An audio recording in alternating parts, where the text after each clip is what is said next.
Alcaraz, and the art of court positioning. Whether it is forehand, backhand, or a slice, knowing what type of shot to play and when is key to winning tennis matches.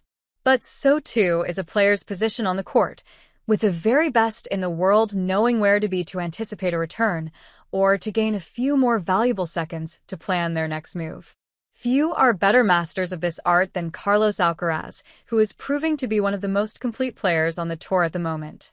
Having won the French Open in his final match of the clay season, the 22-year-old Spaniard transitioned to grass seamlessly by winning Queens for the second time last week. It sets him up perfectly for the pursuit of a third title in a row at Wimbledon, where his dominance of the court will once again come to the fore. He is so exciting, former British number 1 John Lloyd told BBC Sport. He is so quick, lightning quick, ground strokes are huge both sides. He is one of the best volleys on the tour, his serves are getting better and better. He is a showman and a great entertainer. From all over to behind the baseline, the evolution of play. To understand a bit more about why five-time Grand Slam champion Alcaraz is so good, it is worth checking back on how tennis has changed over the years. Playing styles have gone from almost every part of the court being covered by a player to the game now being predominantly fought out from behind the baseline. Although improvements in grass maintenance will undoubtedly have played a part, this evolution can be seen in images from Wimbledon over the years, with more patches of wear evident on more areas of the grass in the 1970s and 1980s compared to more recent years. The statistics that show the decline of the serve and volley game do seem to correspond with the changes to where grass were at Wimbledon can be seen. In 2002, serve and volley points in the men's draw accounted for 32.6% of total service points won, but by 2018 that figure was down to 6.93%.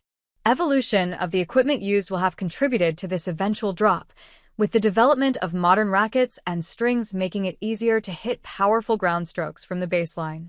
He takes the tour to new levels, how Alcaraz dominates the court. The above detail is relevant because Alcaraz has shown he is adept at both styles of play. In last year's men's final at Wimbledon, the old and the new guard were matched up for the second year in a row as Alcaraz faced 24-time Grand Slam champion Novak Djokovic. There, Alcaraz dictated play with his speed and movement, causing Djokovic to lose confidence in his ability to live with his opponent from the back of the court and instead rush to the net. It was a trap that worked as Djokovic won just 50.9% of his points at the net, compared to 72.7% for Alcaraz. But the younger man was just as strong when staying on the baseline, where once again his quick movement and powerful ball striking was too much for Djokovic, who was placed under near constant pressure by Alcaraz.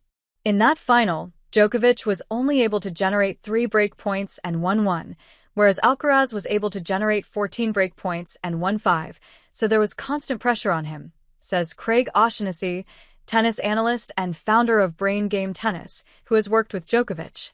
And from the ground stroke department, Alcaraz had too much firepower from the back, hitting 21 forehand winners while Djokovic hit 6. With the backhand, Alcaraz hit 10 winners compared to 3 for Djokovic. The offense was very much controlled by Alcaraz in that final. Alcaraz's dominance of the court was once again on show at Queens, and at 22, he has already won 4 grass court titles, as many as compatriot Rafael Nadal secured in his career.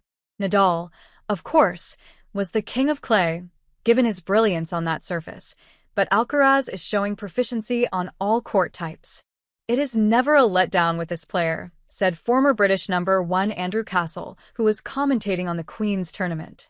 Expectation every time he plays is always high, and it is just supreme performances lately week in and week out.